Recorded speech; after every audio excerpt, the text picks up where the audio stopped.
അതുകൊണ്ട് RSSകാരൻ മുസ്ലിമുകളോട് പാരമ്പര്യം ചോദിച്ചിട്ട് വരണ്ട.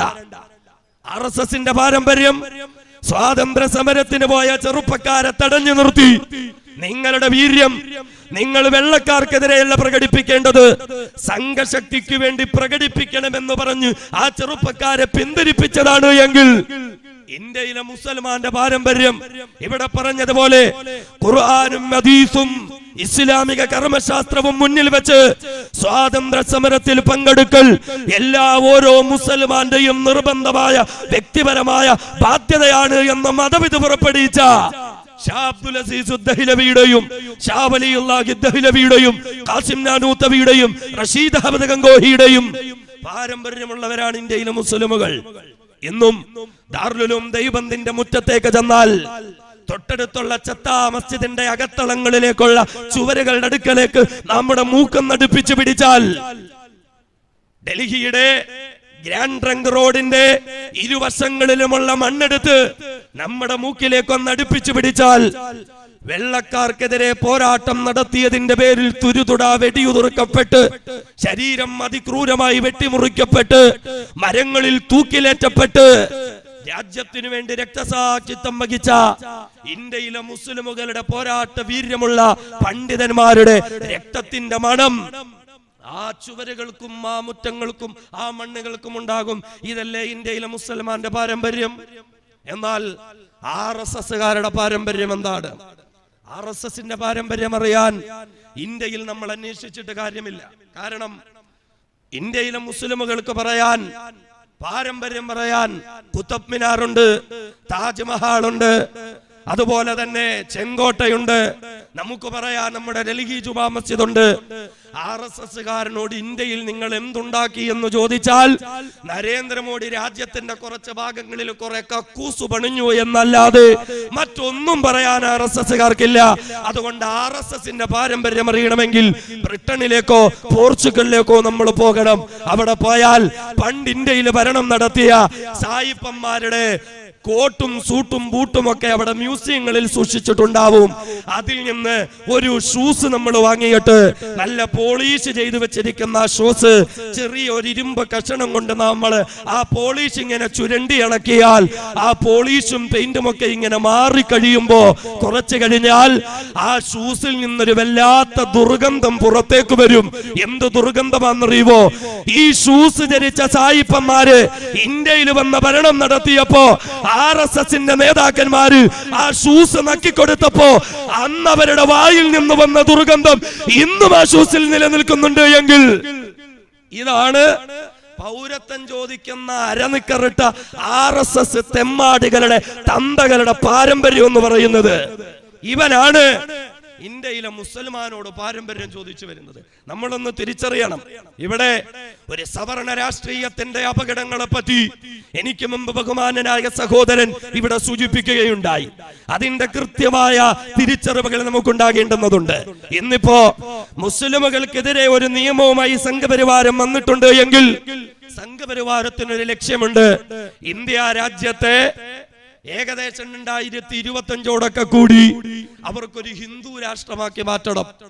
ആ ഹിന്ദു രാഷ്ട്ര സങ്കല്പത്തിൽ സംഘപരിവാരത്തിന്റെ ഒന്നാമത്തെ ശത്രുക്കൾ ഇവിടുത്തെ മുസ്ലിമീങ്ങളാണ്.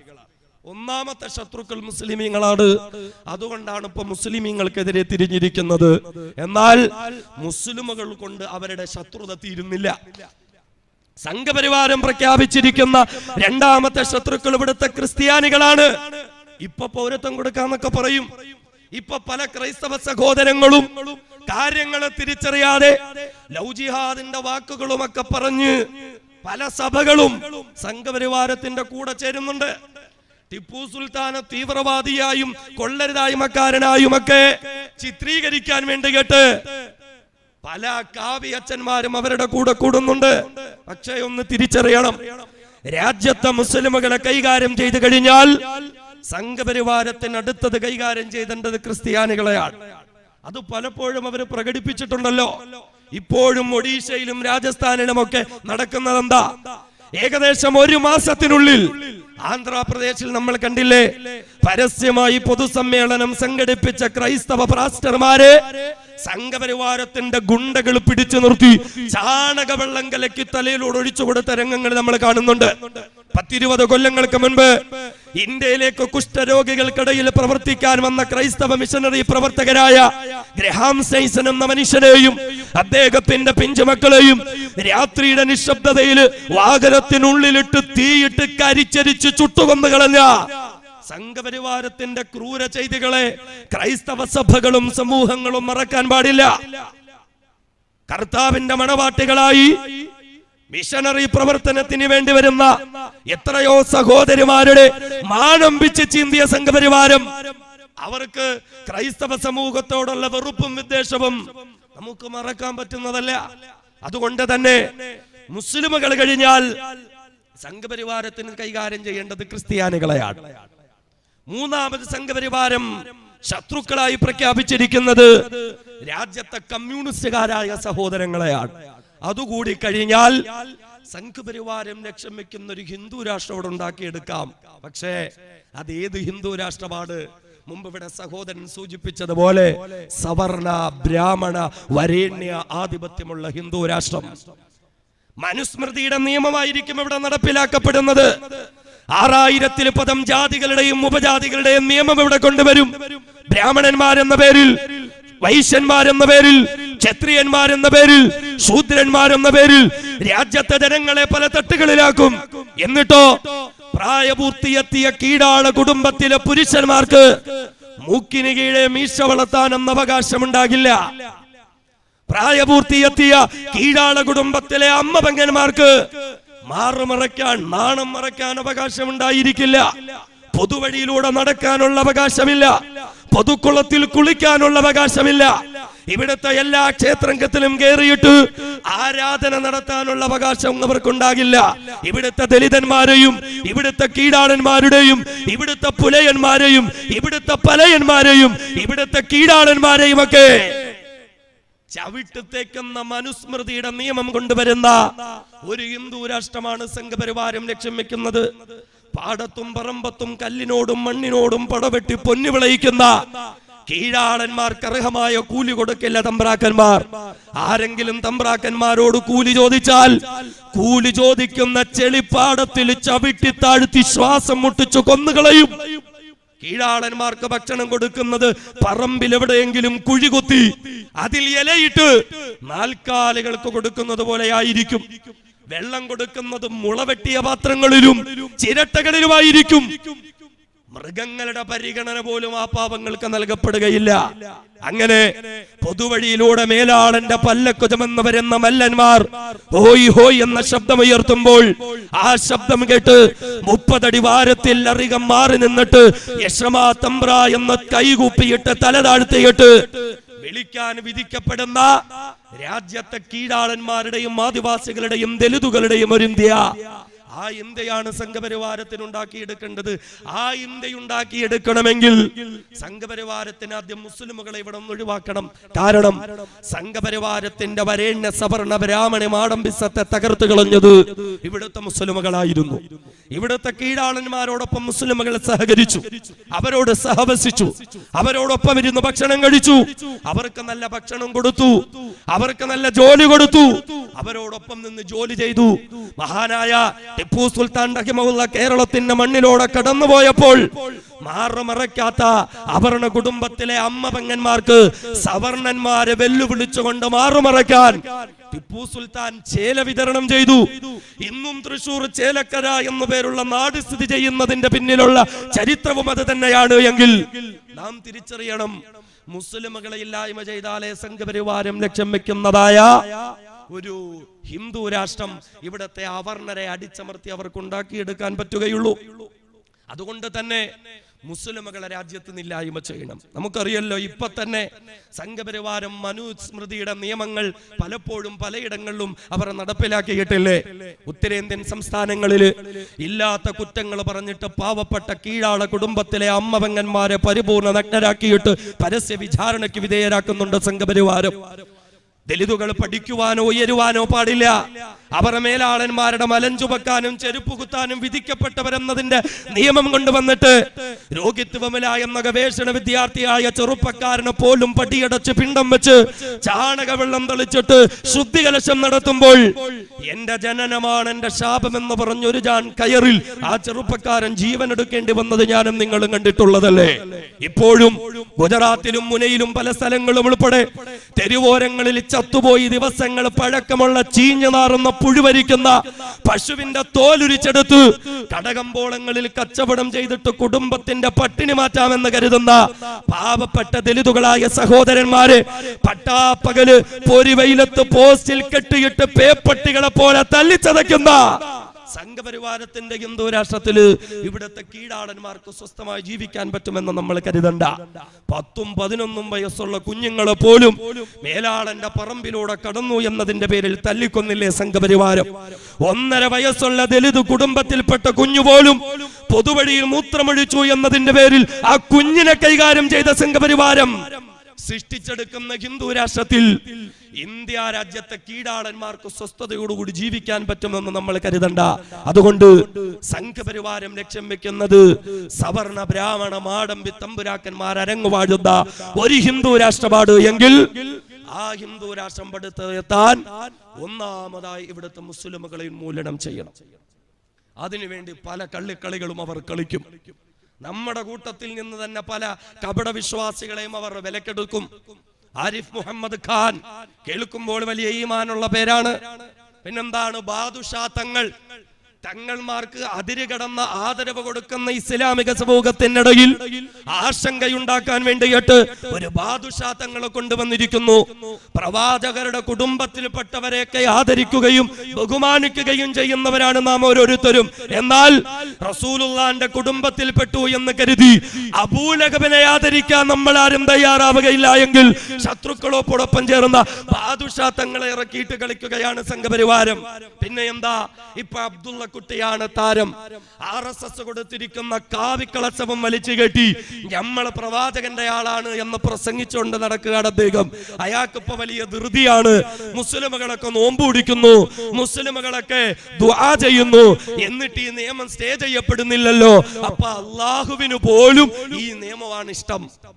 നോമ്പ് പിടിക്കുന്ന നമുക്കില്ലാത്ത ധൃതി, ദുആ ചെയ്യുന്ന നമുക്കില്ലാത്ത ധൃതി, അത് അബ്ദുള്ള കുട്ടിക്കാവുള്ളത്. കാരണം ഈ നിയമത്തിന്റെ കാര്യത്തിൽ എന്തെങ്കിലും ഒന്ന് തീരുമാനമായി കിട്ടണമെന്ന് RSSകാരായ ഓരോരുത്തരും കൊതിച്ചുകൊണ്ടിരിക്കുക. അതുകൊണ്ട് അബ്ദുള്ള കുട്ടിക്ക് ധൃതി. നമുക്ക് വല്ല ധൃതിയുണ്ടോ?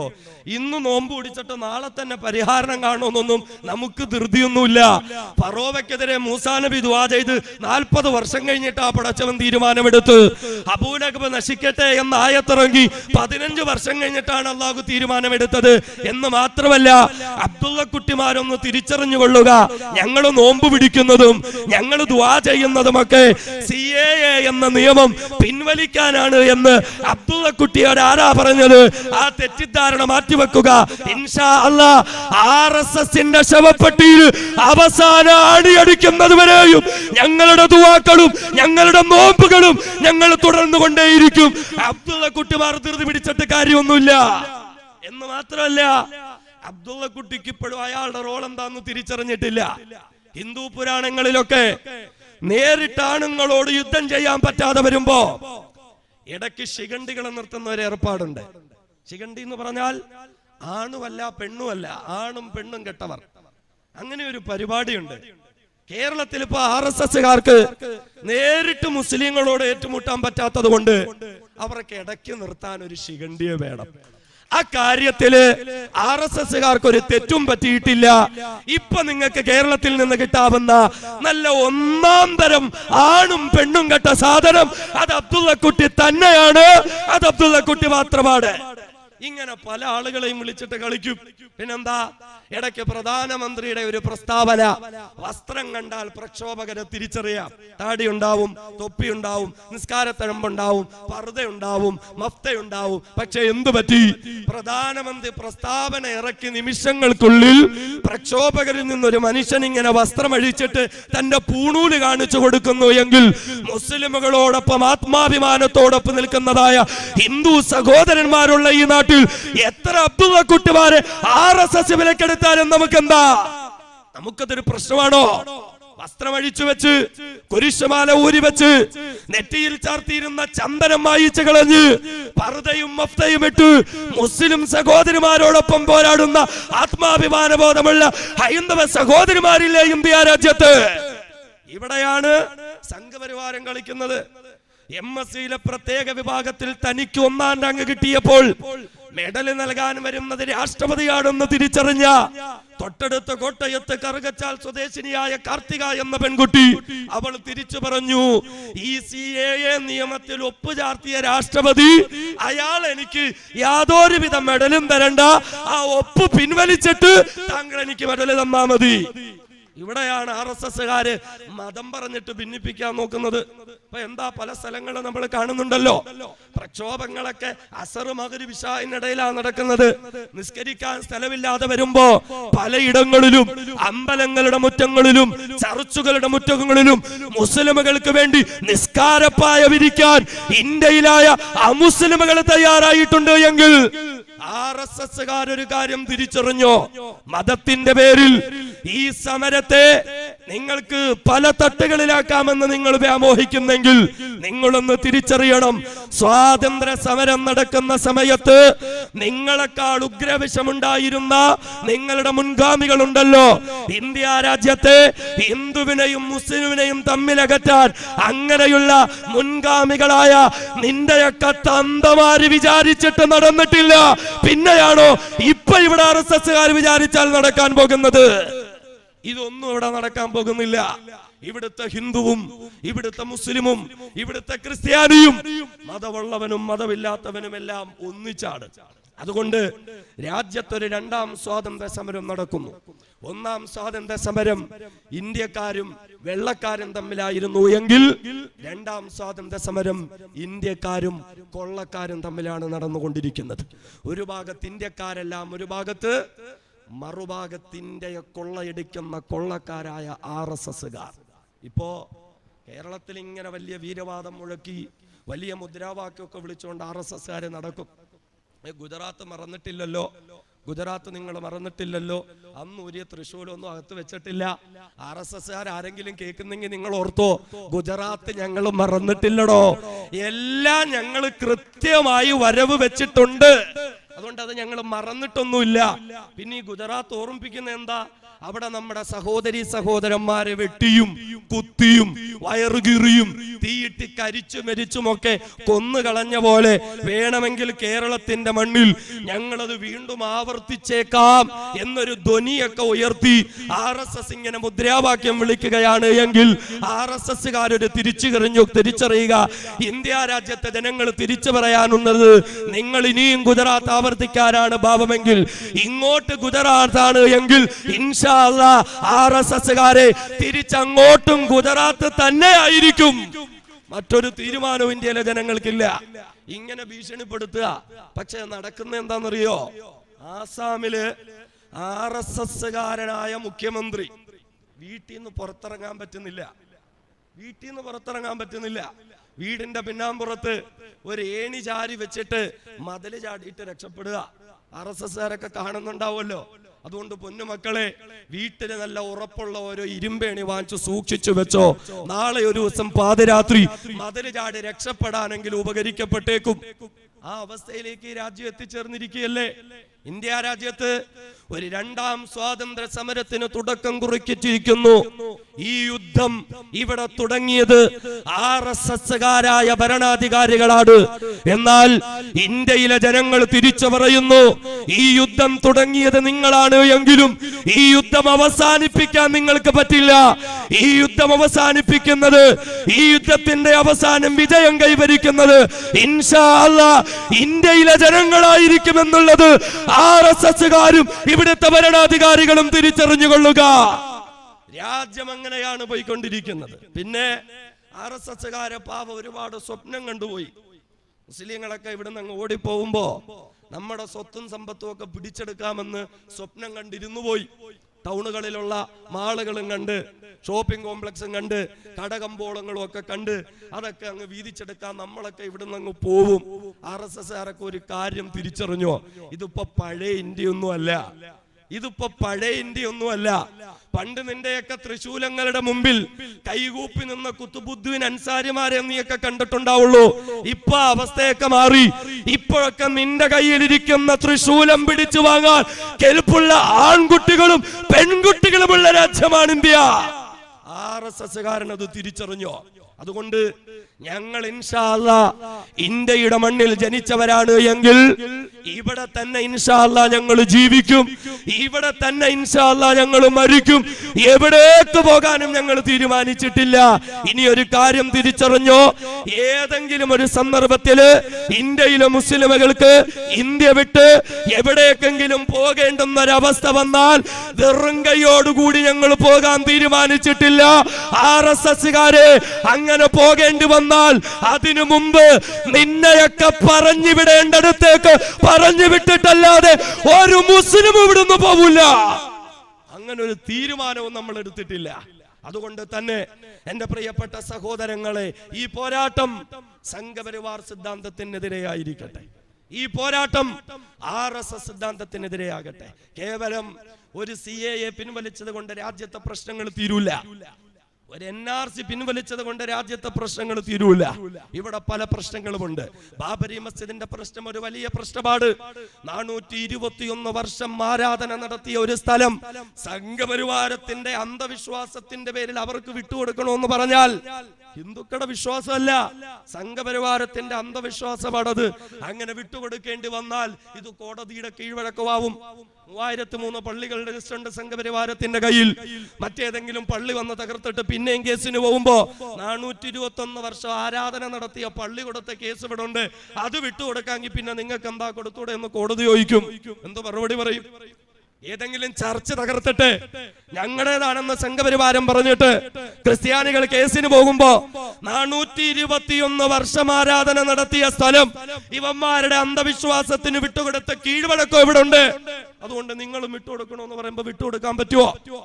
ഏതെങ്കിലും ദലിതൻ വഴിയിലൂടെ നടന്നു പോകുമ്പോ RSSന്റെ തെമ്മാടികൾ വന്ന് കയ്യും കാലും തല്ലിയൊടിച്ചിട്ട് ഞങ്ങളുടെ വിശ്വാസപ്രകാരം ദലിതുകൾ റോഡിലൂടെ നടക്കാൻ പാടില്ല എന്ന് പറയുമ്പോ അവന്മാരുടെ അന്ധവിശ്വാസത്തിന് വിട്ടുകൊടുക്കാൻ പറ്റുമോ? പല പ്രശ്നങ്ങളും ഉണ്ട് ഇവിടെ. ഒരു പൗരത്വ നിയമം മാത്രമല്ല ഭേദഗതി കൊണ്ടുവന്നത്, പിന്നെയോ ഇവിടെ UAPA നിയമത്തിൽ ഭേദഗതി കൊണ്ടുവന്നിട്ടുണ്ട്. എന്ന് പറഞ്ഞാൽ നേരത്തെയൊക്കെ കേന്ദ്ര സർക്കാരിന് ഏതെങ്കിലും സംഘടനകൾ തീവ്രവാദ സംഘടനകളാണെന്ന് തോന്നിയാൽ അവരെ നിരോധിക്കാമായിരുന്നു. ഇപ്പോ അത് മാറി. ആ നിയമം ഭേദഗതി വരുത്തി. ഏതെങ്കിലും വ്യക്തികൾ തീവ്രവാദികളാണെന്ന് കേന്ദ്ര സർക്കാരിന് തോന്നിയാൽ അവരെ ഭീകരവാദിയായി മുദ്രകുത്തി കൊല്ലങ്ങളോളം ജയിലടച്ചില്ലാതാക്കാം. കേരളത്തില് ഇന്ത്യയിൽ നിന്ന് 200 ഭീകരവാദികളുടെ ലിസ്റ്റ് തയ്യാറാക്കി വെച്ചിട്ടുണ്ട് അമിത്ഷാ, ഡോക്ടർ സാക്കിർ നായിക് ഉൾപ്പെടെ. കേരളത്തിൽ നിന്ന് 20 ഭീകരവാദികളുടെ ലിസ്റ്റ് ഉണ്ട്, ബഹുമാനനായ അബ്ദുൽ നാസർ മഅദനി ഉൾപ്പെടെ. നമ്മൾ തിരിച്ചറിയണം, NIAക്ക് അമിതാധികാരം നൽകി നേരത്തെ ഒരു സംസ്ഥാനത്തിൽ വന്ന ഒരാളെ അറസ്റ്റ് ചെയ്യുകയോ സ്വത്ത് പിടിച്ചു കിട്ടുകയോ ചെയ്യണമെങ്കിൽ പിന്നെ സംസ്ഥാന സർക്കാരിന്റെയും പോലീസ് മേധാവിയുടെ അനുവാദം വേണമായിരുന്നു. ഇപ്പൊ അങ്ങനെയൊന്നുമില്ല. നാട്ടിലൊരു പെറ്റി കേസില്ലാത്തവനെ വന്ന് പിടിച്ചോണ്ട് പോകാം. നമ്മൾ ഇതൊക്കെ തിരിച്ചറിഞ്ഞിട്ടുണ്ടോ സഹോദരങ്ങളെ? ഇപ്പോ നാം തിരിച്ചറിവിന്റെ മാർഗത്തിലാണ്, നാം തിരിച്ചറിവിന്റെ മാർഗത്തിലാണ്. ഇന്ന് ഈ സമരങ്ങളും പ്രക്ഷോഭങ്ങളും ഒക്കെ കാണുമ്പോ 10-30 കൊല്ലങ്ങൾക്ക് മുമ്പ് ഇത് നടന്നിരുന്നെങ്കിൽ നാശിച്ചു പോവുകയാ. നമ്മളൊന്ന് ഓർക്കണം, 30 വർഷങ്ങൾക്ക് മുൻപ് 1.5 കാലനായ ഒരു മനുഷ്യൻ രാജ്യം മുഴുവനും മൂടി നടന്ന് സംഘപരിവാർ ഭീകരവാദത്തെ പറ്റി വിളിച്ചു പറഞ്ഞപ്പോ നമ്മൾ അബ്ദുൽ നാസർ മഅദനിയെ ഭീകരവാദിയാക്കി, നമ്മൾ അബ്ദുൽ നാസർ മഅദനിയെ തീവ്രവാദിയാക്കി. മഹാനായ ഇബ്രാഹിം സുലൈമാൻ സേട്ടു സാഹിബ് ബാബരി മസ്ജിദ് തകർത്ത സംഘപരിവാരത്തെ തടയാൻ പറ്റാത്തവരോടൊപ്പം അധികാര പങ്കാളിത്തം വേണ്ട എന്ന് പറഞ്ഞപ്പോ സേട്ടുവിന്റെ തലയ്ക്ക് ഭ്രാന്ത് പിടിച്ചു എന്ന് പലരും പറഞ്ഞു. സേട്ടു സാഹിബ് തീവ്രവാദികളോടൊപ്പം കൂടി എന്ന് പലരും പറഞ്ഞു. എന്ന് മാത്രമല്ല, 30 വർഷങ്ങൾക്ക് മുമ്പ് 1994 26 വർഷങ്ങൾക്ക് മുമ്പ് കോഴിക്കോട് നഗരത്തെ പിടിച്ചു നിർത്തിക്കൊണ്ട് പൗരത്വ നിയമത്തിനെതിരെ പ്രക്ഷോഭം നടത്തിയ പ്രസ്ഥാനങ്ങൾ ഉണ്ടായിരുന്നു. സംഘപരിവാരത്തിന്റെ ആഗമനത്തെ പറ്റി മുന്നറിയിപ്പ് നൽകിയപ്പോ നമ്മൾ അവരെയൊക്കെ തീവ്രവാദികളാക്കി. സംഘപരിവാരത്തെ പറ്റി മുന്നറിയിപ്പ് നൽകിയവരെ നമ്മൾ തീവ്രവാദികളാക്കി. എന്നിട്ട് നബിദിന സമ്മേളനങ്ങളും പള്ളി ഉദ്ഘാടനങ്ങളും സംഘടന സമ്മേളനങ്ങളിലും ഒക്കെ RSSകാരെ കൊണ്ടുവന്നിരുത്തി. അവന് നാരങ്ങ വെള്ളം കൊടുത്തു, അവനെ കെട്ടിപ്പിടിച്ച് ഫോട്ടോ എടുത്തു, അവനോടൊപ്പം നിന്ന് സെൽഫി എടുത്തു. എന്നിട്ട് എന്തായി? രാജ്യത്തെ വെട്ടിക്കീറി മുറിക്കാനുള്ള നിയമവുമായി അതിന് ഓശാന പാടിക്കൊണ്ട് രാജ്യം മുഴുവനും ഇപ്പൊ പൊതുസദസ്സ് സംഘടിപ്പിച്ചുകൊണ്ടിരിക്കുക. അതുകൊണ്ട് ഇനിയെങ്കിലും നമ്മൾ തിരിച്ചറിയേണ്ടുന്നതുണ്ട്. ഇത് മുമ്പ് സഹോദരൻ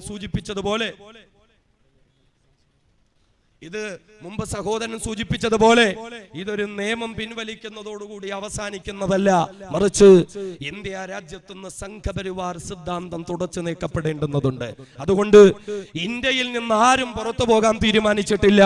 ഇൻഷാ അല്ലാഹ് ഒരു മുസ്ലിം ഇവിടുന്ന് പോവൂല, ഇൻഷാ അല്ലാഹ് ഒരു ക്രിസ്ത്യാനി ഇവിടുന്ന് പോവൂല, ഇൻഷാ അല്ലാഹ് ഒരു കമ്മ്യൂണിസ്റ്റുകാരൻ ഇവിടുന്ന് പോവൂല, ഇൻഷാ അല്ലാഹ് ഒരു കീഴാളന്മാർ ഇവിടുന്ന് പോവൂല. നമ്മളൊക്കെ ഇവിടെ തന്നെ അടങ്ങി ഒതുങ്ങി ഇൻഷാ ജീവിക്കും. നമ്മളോടൊപ്പം മര്യാദക്ക് ഇവിടെ ജീവിക്കാൻ പറ്റില്ല എങ്കിൽ RSSകാർ ഇന്ത്യ വിട്ടു പോവുക എന്നതിലപ്പുറം ഒരു തീരുമാനം നമുക്കില്ല. അങ്ങനെ RSS ഇന്ത്യ വിട്ടു പോകുമ്പോ വെറും കൈയോടുകൂടി പോകണ്ട. അബ്ദുള്ള കുട്ടിയും കൂടെ കൊണ്ടുപോയേക്കുക, മുഖ്താർ അബ്ബാസ് നഖ്വിയും കൂടെ കൊണ്ടുപോയേക്കുക, ആരിഫ് മുഹമ്മദ് ഖാനെയും കൂടെ കൊണ്ടുപോയേക്കുക. നിങ്ങളുടെ വേസ്റ്റുകൾ ചുമക്കാൻ ഇന്ത്യക്കാർക്ക് താല്പര്യമില്ല. അതുകൊണ്ട് RSS ഇന്ത്യ വിട്ടു പോവുക. ഇന്ത്യ രാജ്യത്തിന്റെ സ്വാതന്ത്ര്യ സമരത്തെ ഒറ്റുകൊടുത്ത RSSന്റെ വിട്ടുപോവുക. വെള്ളക്കാരോടൊപ്പം ചേർന്ന RSSന്റെ വിട്ടുപോവുക. രാജ്യത്തിന്റെ ബഹുമാന്യനായ രാഷ്ട്രപിതാവിന്റെ മാറിടത്ത് വെടിവെച്ചു കൊന്ന RSSന്റെ വിട്ടുപോവുക. കലാപങ്ങൾ നടത്തി പിഞ്ചോമന മക്കളെയും സ്ത്രീജനങ്ങളെയും പോലും മാനം പിച്ച് ചീന്തി അതിക്രൂരമായി ചിട്ടരിച്ചു കൊന്ന് അവരുടെ ഗർഭിണികളുടെ അടിവയറിൽ തൃശൂലം കുത്തിക്കയറ്റി വയറ് കീറി ഗർഭസ്ഥ ശിശുവിനെ കുത്തിയെടുത്ത് തീയിലിട്ട് കരിച്ച RSSന്റെ വിട്ടുപോവുക. ഇന്ത്യ രാജ്യത്തിന്റെ ഭരണഘടനയെ അംഗീകരിക്കാത്ത, ജനാധിപത്യം അംഗീകരിക്കാത്ത, മതേതരം അംഗീകരിക്കാത്ത RSSന്റെ വിട്ടുപോവുക. അങ്ങനെ RSS സിദ്ധാന്തത്തിന്റെ ശവപ്പെട്ടിയിൽ അവസാന ആണിയടിക്കുന്നത് വരെയും ഈ ജനകീയ പ്രക്ഷോഭങ്ങൾ ഇൻഷാ അല്ലാഹ് രാജ്യത്തിന്റെ തെരുവോരങ്ങളിൽ തുടർന്നുകൊണ്ട് തന്നെ ഇരിക്കും. എന്റെ പ്രിയപ്പെട്ട സഹോദരങ്ങളോട്, ചെറുപ്പക്കാരോട്, പണ്ഡിതന്മാരോട്, വിദ്യാർത്ഥികളോട് വിളിച്ചു പറയട്ടെ, ഇത് നമ്മുടെ ഒടുക്കത്തെ സമരമല്ല, ഇത് നമ്മുടെ തുടക്കം മാത്രമാണ്.